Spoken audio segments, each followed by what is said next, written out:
Welcome. So, if you're an educator, you are probably trying to figure out AI's place in your classroom. And you know it's complicated.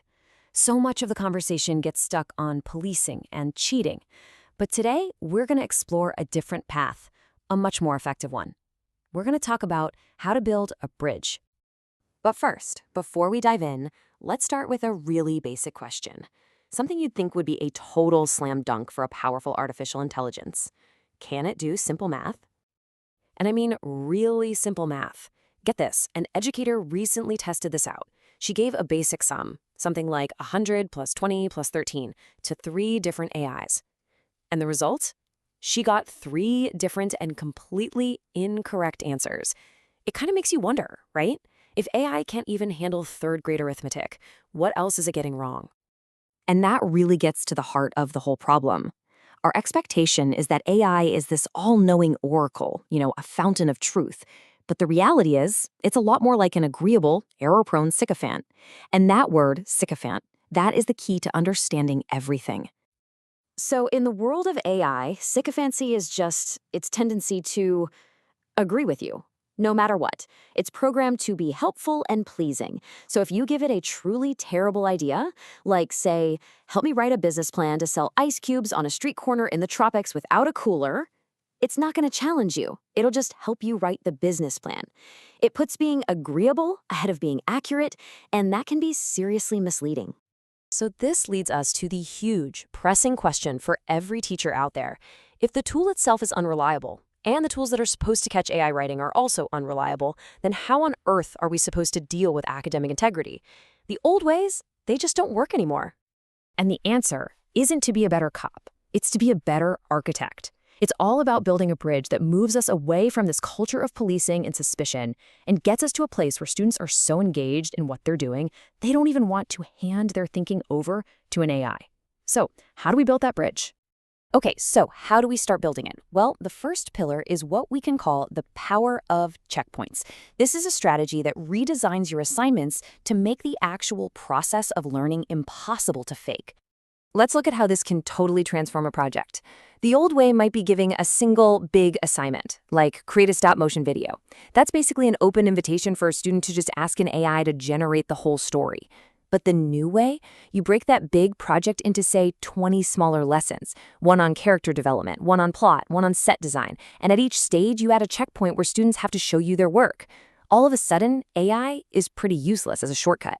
The result? Real, genuine learning has to happen to get the project done.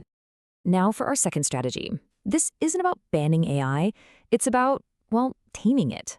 It's about putting AI in a very specific box by giving it a really limited job description in your classroom. So instead of letting AI be this vague, all-powerful genie, we give it a specific role. For example, you could say, okay, class, today AI is only our brainstorming partner. You can only use it to generate some initial ideas for our paper. Or you could try, for this next task, AI is the idea improver. You have to have your own draft written first, and you can only ask it how to make your existing work even better. This teaches students to use AI as a very precise tool, not as a replacement for their own brain. All right, our third and final strategy is all about psychology. Just by reframing an assignment, one mission at a time, we can completely change a student's attitude, making them more resilient and way less likely to even think about cheating. Check out this real-world example. A teacher noticed his students would just groan every time he mentioned a math workshop. So he took the exact same material, didn't change a single problem, and reframed it as a learning mission. Use long division to calculate oxygen levels and save a failing Mars colony. And what happened? The kids were instantly hooked. The math was exactly the same, but the story changed everything. See, this simple reframe creates this powerful new culture in the classroom. It's no longer about just getting the right answer on the first try. It's about being on a mission.